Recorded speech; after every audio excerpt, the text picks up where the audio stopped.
Nobody believed the little homeless boy standing outside St. Matthew's Children's Hospital. He wore shoes held together with duct tape, a faded hoodie far too large for his tiny frame, and carried everything he owned inside a worn backpack. To everyone passing by, he was invisible. But within 48 hours, the richest man in America would beg that same boy to save his only son. And the world would never forget what happened next. Every news station in the country had been following the story of billionaire Daniel Ashford. At only 46 years old, Daniel had built one of the largest technology companies in the world. His fortune exceeded $20 billion. His face appeared on magazine covers, and presidents often asked for his advice. Yet none of that mattered anymore.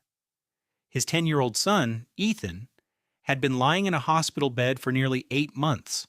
No diagnosis, no cure, no hope. The illness had arrived without warning. First came constant exhaustion, then severe headaches. Soon Ethan couldn't walk. Within weeks, he lost the ability to speak. The country's best specialists examined him. Then doctors from Europe flew in. Experts from Japan reviewed every scan. Medical teams from Switzerland spent weeks studying his case. Millions of dollars disappeared into experimental treatments. Nothing worked. Every test produced more questions than answers. The disease seemed to ignore every known rule of medicine. Outside Ethan's hospital room stood 2 security guards 24 hours a day. Inside, the world's most expensive medical equipment surrounded a boy who simply stared at the ceiling without moving. Daniel never left his son's side.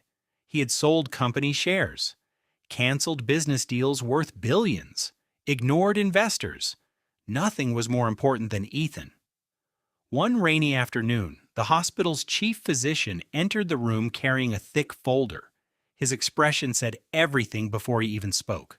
"I'm sorry," he whispered. Daniel slowly stood. "There are no remaining treatments we can recommend." Silence filled the room. "We've contacted every specialist we know." Nothing. "We've reviewed every experimental option." Nothing.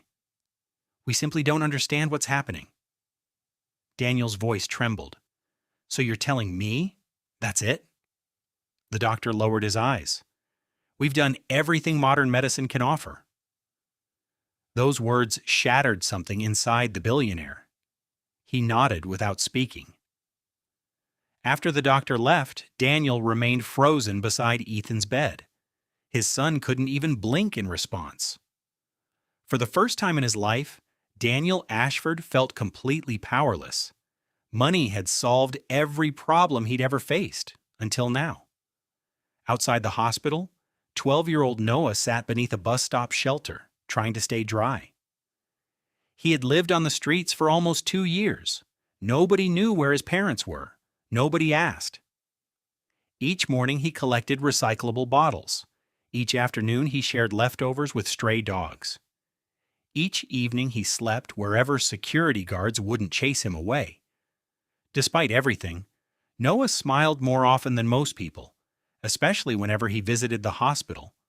Not because he was sick, because lonely patients appreciated having someone who listened.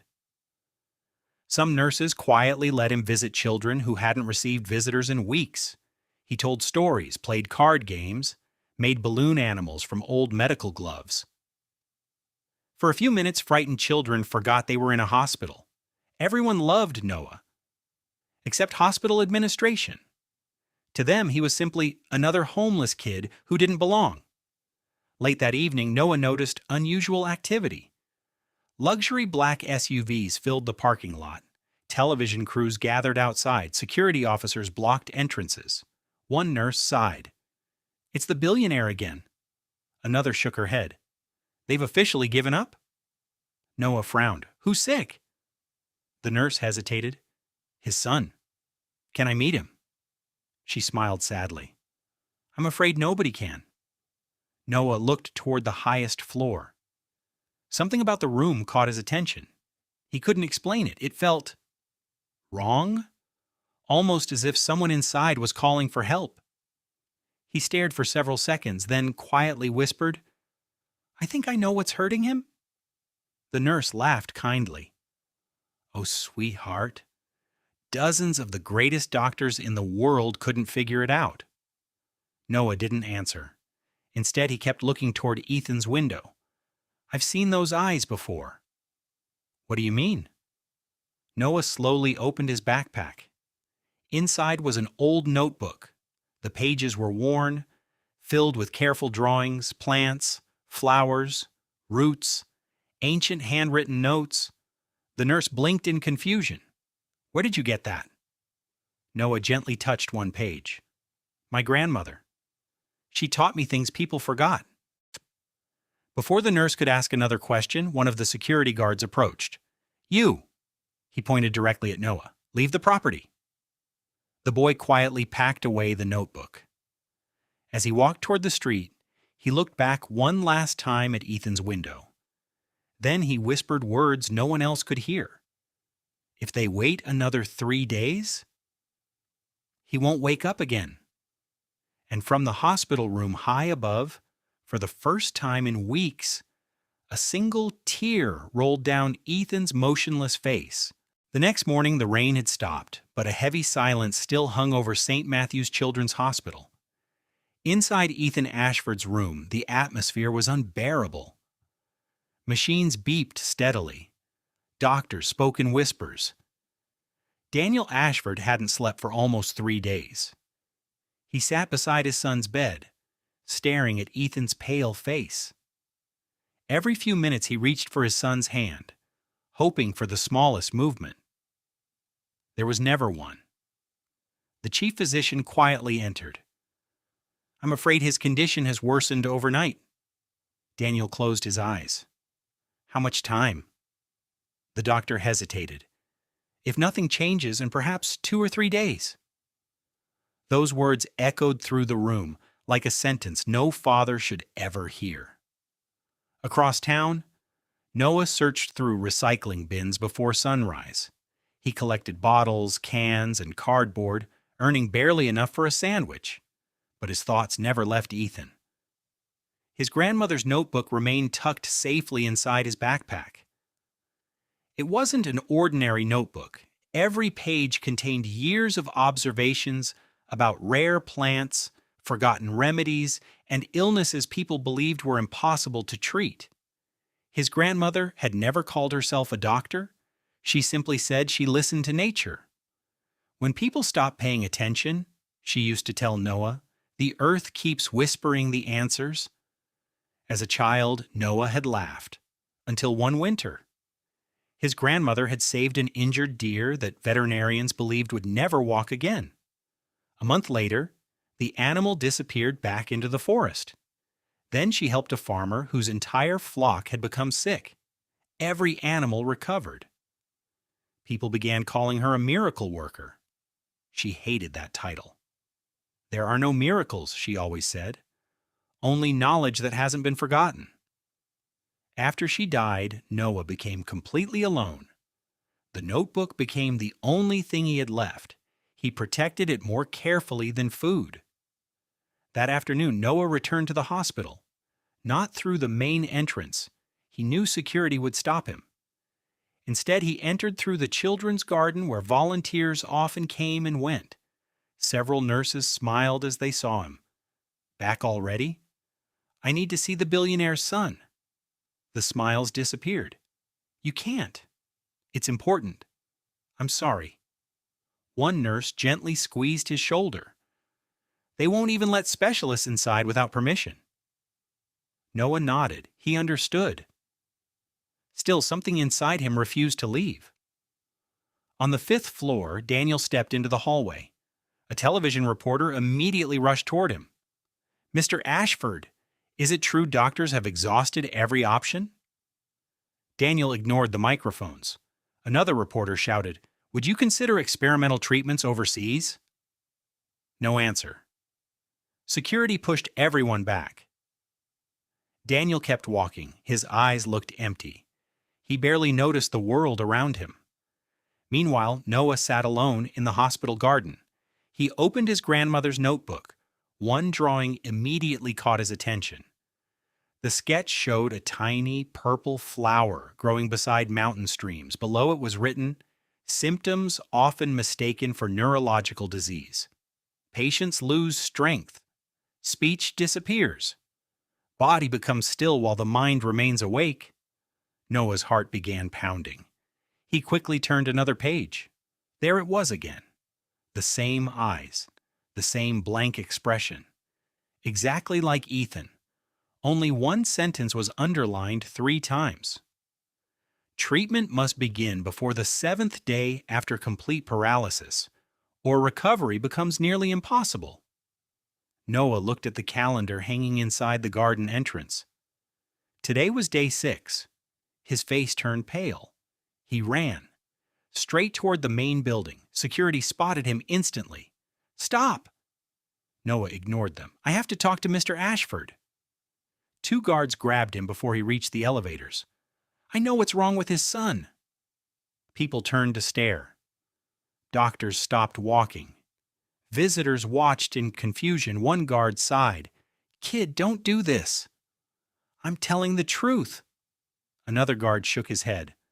"The world's best doctors couldn't save that boy." Noah struggled. "They're looking in the wrong place." Hospital staff exchanged uncomfortable glances. One elderly janitor quietly listened from across the hallway. He had seen Noah visit lonely patients for months.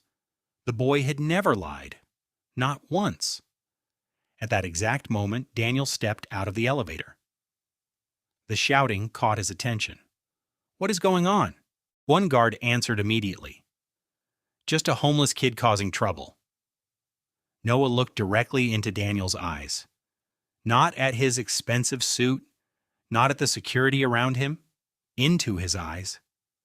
"Sir," everyone became silent. "I think I can help your son." A few reporters actually laughed. One whispered, "This is unbelievable." Daniel stared at the skinny 12-year-old. "What did you say?" "I've seen this illness before." "You have?" "My grandmother knew about it." Several doctors exchanged skeptical looks. One specialist folded his arms.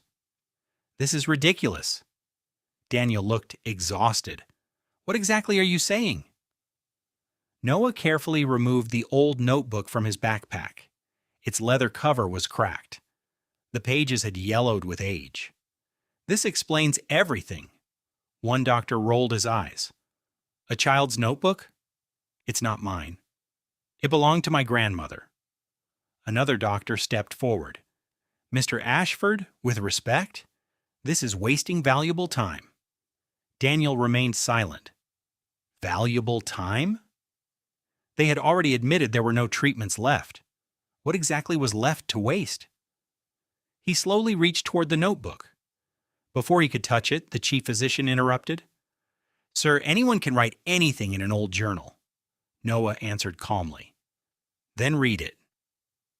The hallway became completely still. Daniel opened the first page. Beautiful handwritten sketches, detailed botanical illustrations, medical observations unlike anything he had ever seen. Then he reached the page Noah had marked. His breathing slowed.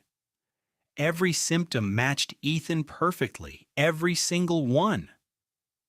For the first time in months, someone wasn't guessing.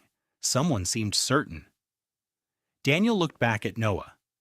"If this is true," Noah interrupted softly, "we don't have much time."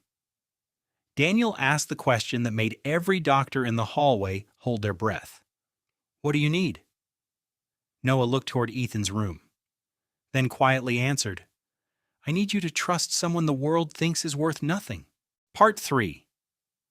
The last hope the doctors refused to see the hallway outside Ethan Ashford's room felt tighter now, like the building itself was holding its breath. Noah stood there with his worn backpack, clutching the notebook so tightly his fingers had gone pale. Every doctor in the corridor looked at him like a mistake that had walked into the wrong reality. Daniel Ashford didn't look away. That was the difference. Most people saw a homeless child. Daniel saw a pattern he couldn't ignore, a page full of symptoms that matched his son's condition too perfectly to be coincidence. And for the first time in months, something inside him shifted. Not hope, not yet, but attention. The chief physician stepped forward, forcing professionalism into his voice. "Mr. Ashford, I strongly advise against involving—" Daniel raised a hand. The doctor stopped immediately. Silence. Daniel looked at Noah. "If I let you try this, and you're wrong?" Noah didn't flinch. "Then he dies anyway." That answer landed harder than any medical report ever written. Because it was true. Nobody in that building could promise anything different. Inside Ethan's room, monitors continued their steady rhythm. Ethan lay motionless, his eyes half open but unfocused, alive but barely present. Daniel stood at the doorway for a long moment before stepping in. Noah followed behind him. Security moved to stop him. Daniel didn't turn around. "No one touches him." The guards froze. That was not a suggestion. Noah approached the bed slowly. For the first time since entering the hospital, his confidence faded slightly. Not fear, respect. Ethan wasn't just sick, he was slipping away.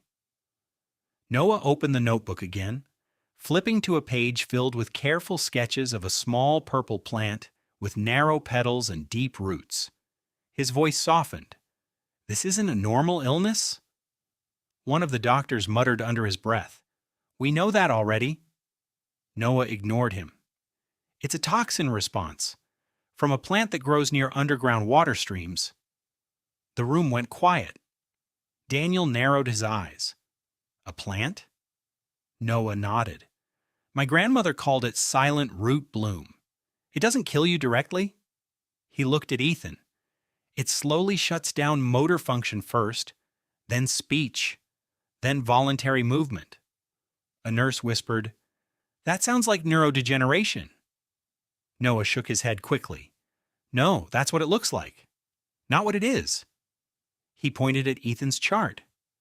"He's not losing function because his brain is damaged. His body is being suppressed." One doctor scoffed. "That's impossible to confirm without lab evidence." Noah reached into his backpack and pulled out a small cloth bundle. Inside were dried fragments of plant root. "I have it." The room froze again. Daniel stepped closer. "Where did you get that?" Noah hesitated. "My grandmother collected it years ago. She said it only grows in places where water was contaminated by industrial waste a long time ago." A senior specialist frowned. "That's irrelevant folklore." Noah finally looked at him. "Then explain why your treatments didn't work?" The doctor had no answer. None of them did. Daniel turned toward the chief physician. "Can we test it?" The physician's face tightened. "That would take days of analysis. We don't have that time." Noah shook his head. "You don't need days." He pointed to a line in the notebook. "There's a neutralizing compound. It works fast if given before full neurological shutdown." The doctor almost laughed. "Written by who?" "A rural herbalist." Noah's voice sharpened slightly.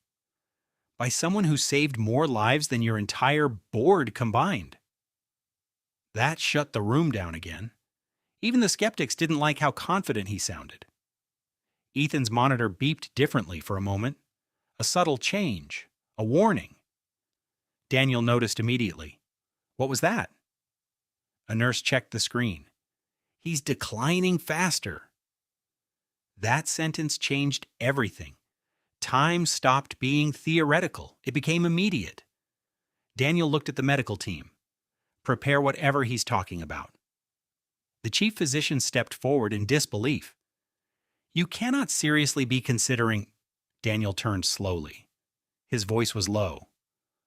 "I have watched my son die for 8 months, while experts told me impossible and unknown." He pointed at Ethan. "He has maybe hours left." Then he looked at Noah. "And this is the only person who has given me a cause. even if it's a wrong one. A pause. Do it. Chaos followed instantly. Lab technicians rushed. Nurses prepared emergency equipment. Doctors argued in corners.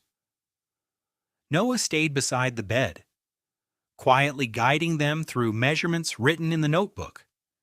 Every instruction matched Ethan's condition precisely. Too precisely. That stopped even the skeptics from speaking for a while, because coincidence stops being believable after a certain point. As they prepared the first dose, Noah leaned slightly closer to Ethan. Very quietly, he spoke. "You're still in there. I know you are." Ethan's fingers twitched. Barely visible, but real.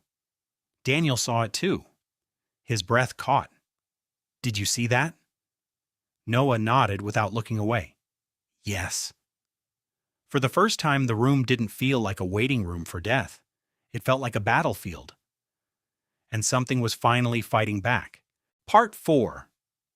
The truth buried in the roots.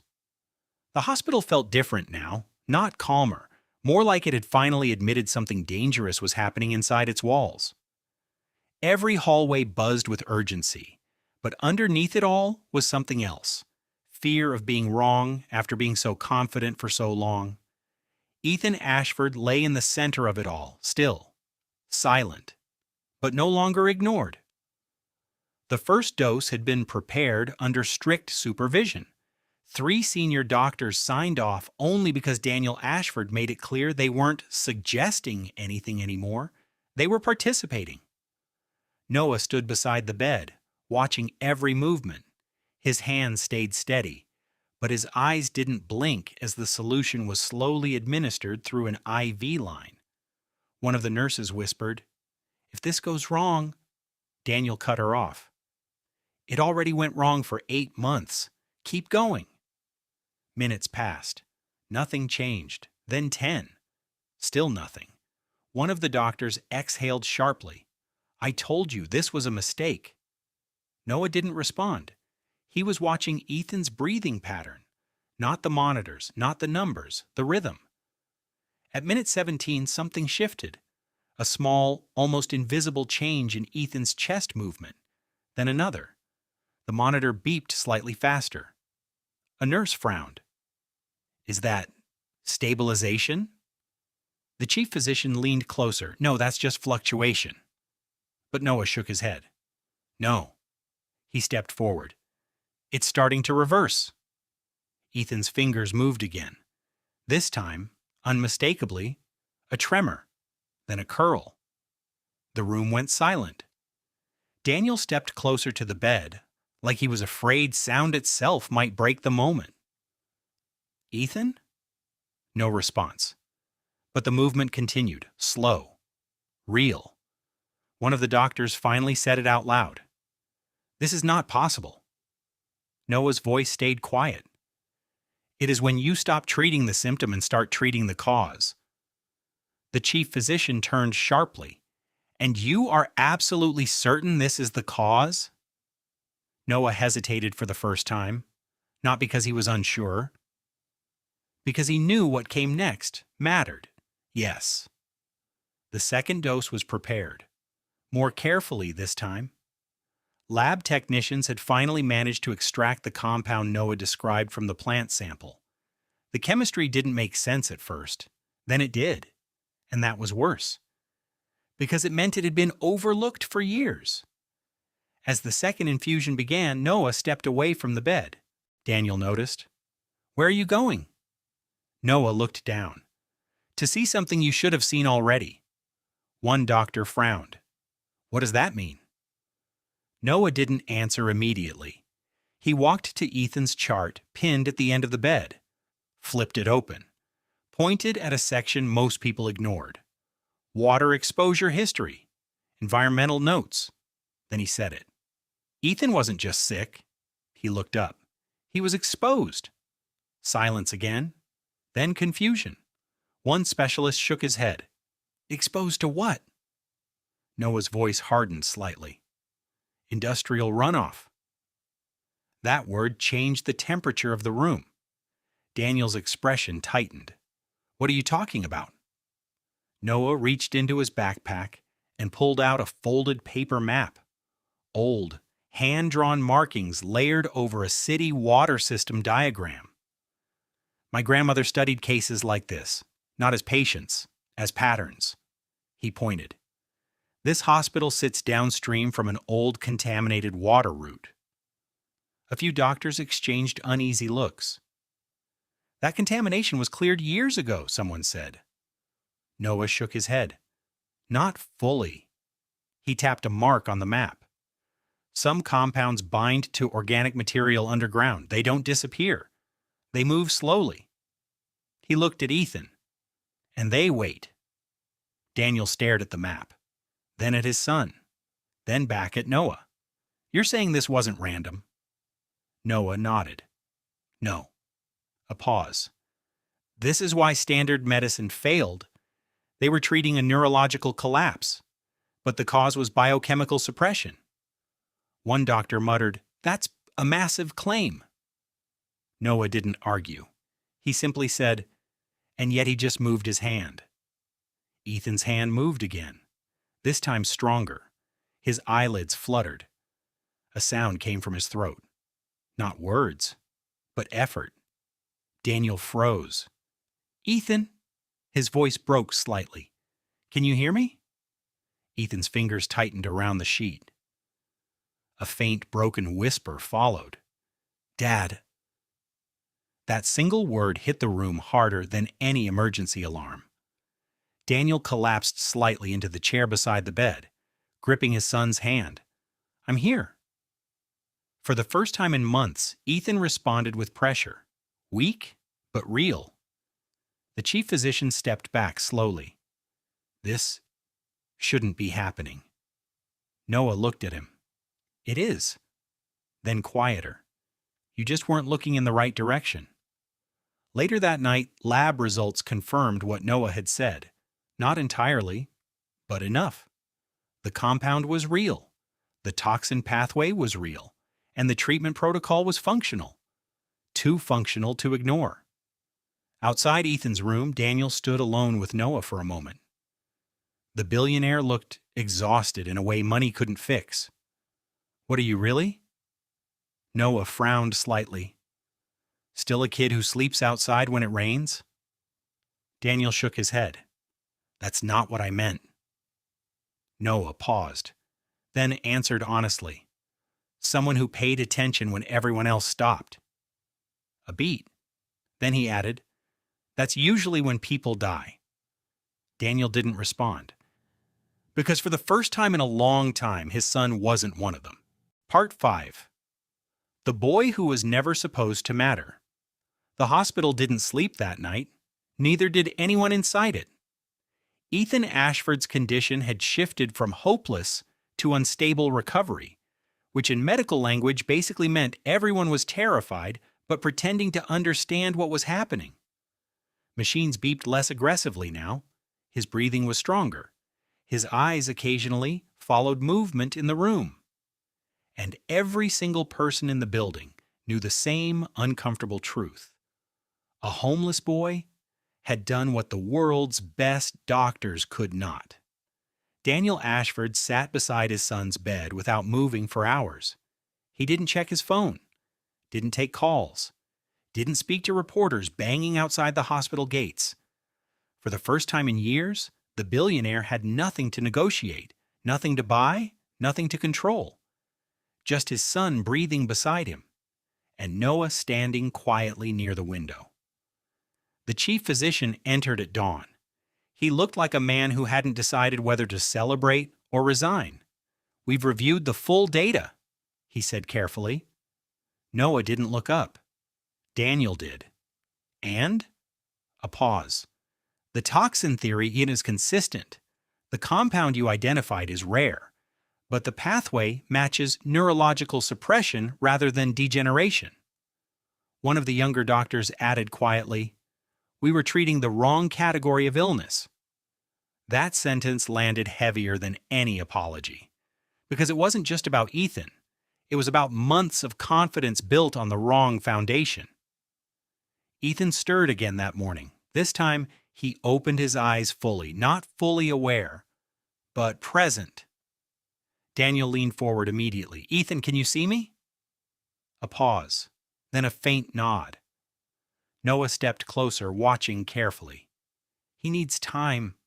The nervous system has to relearn function." One nurse whispered, "He's talking like he's done this before." Noah didn't respond, because in a way he had, just not in hospitals.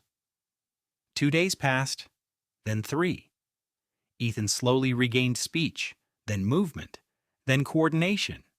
Each improvement came with exhaustion, like his body was rebuilding itself from something that had been quietly shutting it down for months.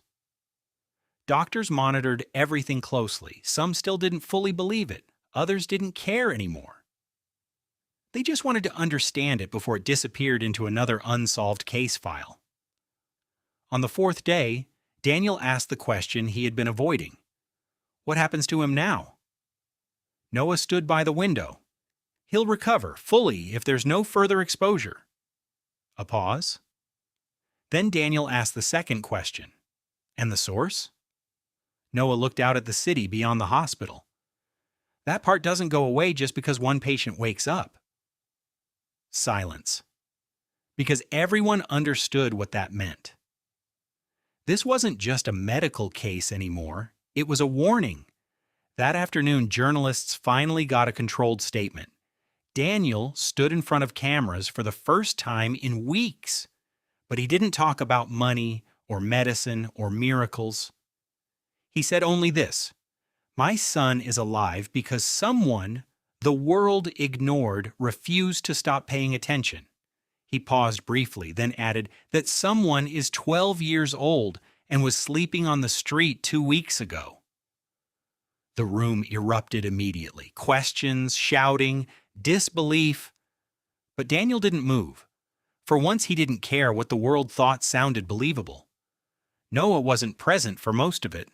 He was in the hospital garden, sitting on a bench, watching nothing in particular. When Daniel finally found him, Noah didn't look surprised. "You didn't have to say all that," Noah said. Daniel sat beside him. "Yes, I did." A beat. "They wouldn't have believed you." Noah shrugged slightly. "They still might not." Daniel looked at him carefully. "People will want to know where you came from, what you are, how you knew." Noah closed the notebook slowly. "I already told you." Daniel exhaled. "That's not what I mean." Noah finally looked at him. His voice was quieter now. Most people only believe things after they become profitable or tragic. A pause. "This was just both, I guess." Daniel almost smiled at that. Almost. Later that week, Ethan was strong enough to sit by the window. He asked for Noah, not the doctors, not his father. Noah. When the boy entered the room, Ethan looked at him for a long moment, then said softly, "You saved me." Noah shook his head. "No." Ethan frowned. "Yes, you did." Noah adjusted the strap of his backpack. "I just showed people what they missed." A pause. Then quieter. "You did the rest." Weeks later, the hospital case was officially recorded as a rare environmental toxin-induced neurological suppression syndrome, a long name for something that almost killed a child while the world argued about possibilities. Pharmaceutical companies requested access. Government agencies opened investigations into environmental exposure routes no one had properly monitored. The story spread far beyond the hospital. But Noah didn't stay for most of it. On a quiet morning, Daniel found him near the hospital gate. "Backpack on. Ready." "You're leaving?" Daniel asked. Noah nodded. "Yeah." A pause. "You could stay," Daniel said. Noah glanced at him. "I know." Silence. Then Daniel stepped closer. "You don't have to go back there." Noah looked past him at the road. "I'm not going back there." A beat. "I'm going forward." Daniel didn't stop him. He just watched as the boy who was never supposed to matter walked away from a world that suddenly couldn't stop talking about him. Inside the hospital, Ethan pressed his hand against the window. Dad? Daniel turned. Yes? Ethan looked toward the road where Noah had disappeared. Will he be okay? Daniel hesitated, then answered honestly. He already was. And somewhere beyond the city streets, a 12-year-old boy kept walking. Not a miracle, not a legend, just someone who noticed what others chose not to see. And for the first time in a long time, that was enough. End.